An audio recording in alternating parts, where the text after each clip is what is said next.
Well, it's interesting when we use the expression transnational platforms, because we might be referring to physical infrastructure, like, for example, the use of rubber for the chains of meaning that are working under the water to provide the totality of the internet. We could be talking about the number of big audiovisual companies that are owned in different parts of the world. We're talking using a Sony camera here, which of course took over Columbia Pictures in Hollywood. And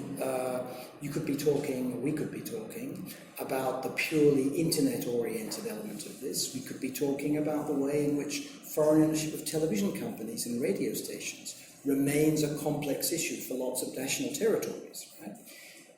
And we could be talking about the fact that many newspapers, particularly in the global north, which used to be, in a sense, beacons of the public interest, have instead become profit centers, the way in which that has, not because of new technologies, but because of new business priorities, the way in which that has denatured much of the best kind of political, social, economic, cultural, and sports investigative journalism by turning journalism towards the idea of bringing in profits. So, sorry for that long prolegomena, but I think the point is that we need to see across the totality of the media and the totality of regulation systems, environmental impacts, new technologies, and new forms of the labour process, as well as new ways of being audiences that are being constructed, curated, created, analysed, and resold as part of this reconfiguration that's gone on, which begins really in the 80s with the deregulation of things like television and radio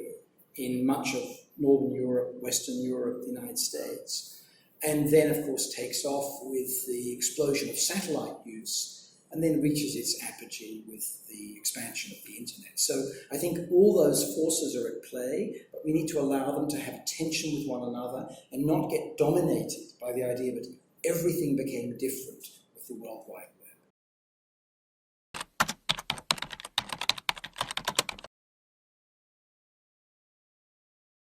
This is a tough one. If you look at the history of, for example, the idea of privileging drama in particular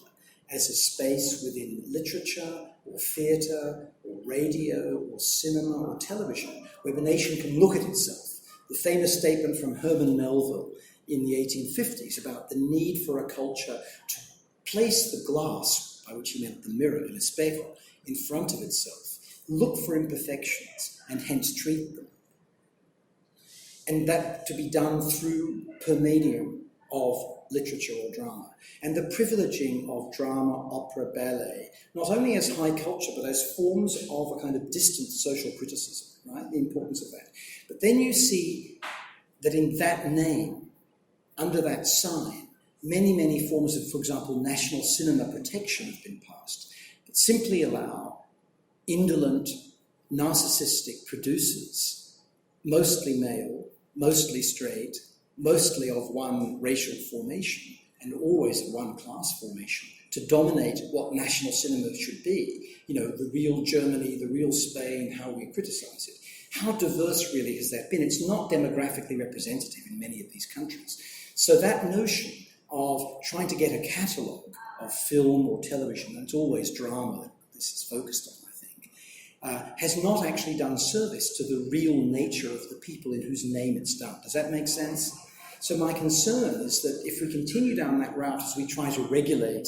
the slightly wilder world of audiovisual media today, because of the capacities, obviously, of the internet in most, but not all cases, to cross borders, if we try to take them back to ideas of national identity, however much that might be problematized, we need to make sure that in doing so, in trying to regulate these catalogues, we are not simply giving more jobs to the boys, more jobs to the white guys, more jobs to the straight guys. That if, for example, in a country like Spain, we're trying seriously to take drama as a means of reflecting on our possibilities as a country, then we look at linguistic minorities, racial minorities, cultural minorities, and ensure that they get their slice of the pie when it comes to being involved in deciding what counts as the nation,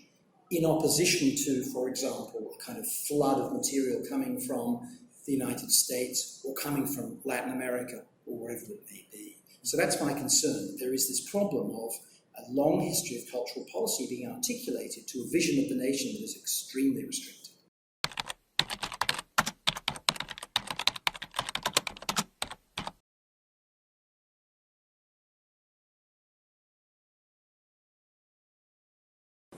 If you look at the history of co-production, it goes back a very long way. I mean, there are co-productions, as we would call them today, occurring in the filmic area a century back.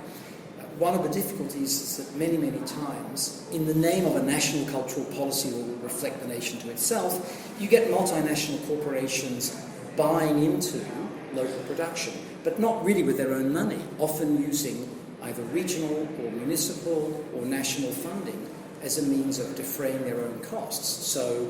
this happens a lot in Canada, where again and again Canada stands in. Bits of Canada, particularly Montreal and Toronto, stand in for Chicago or Los Angeles. You get it where parts of Eastern Europe very frequently stand in for parts of Western Europe, where there are incentives that are designed to attract multinational production that clearly utilise the model of doing something local that will also be global, but exploit both local tax incentives and cultural policies, but frequently don't leave a real imprint in terms of, for example, training new generations of cultural producers. And if you're talking about a country that uses a language that isn't very international, a language that might be very significant, like, say, Turkish or German in terms of the number of people in the country who speak it, but not so significant globally, then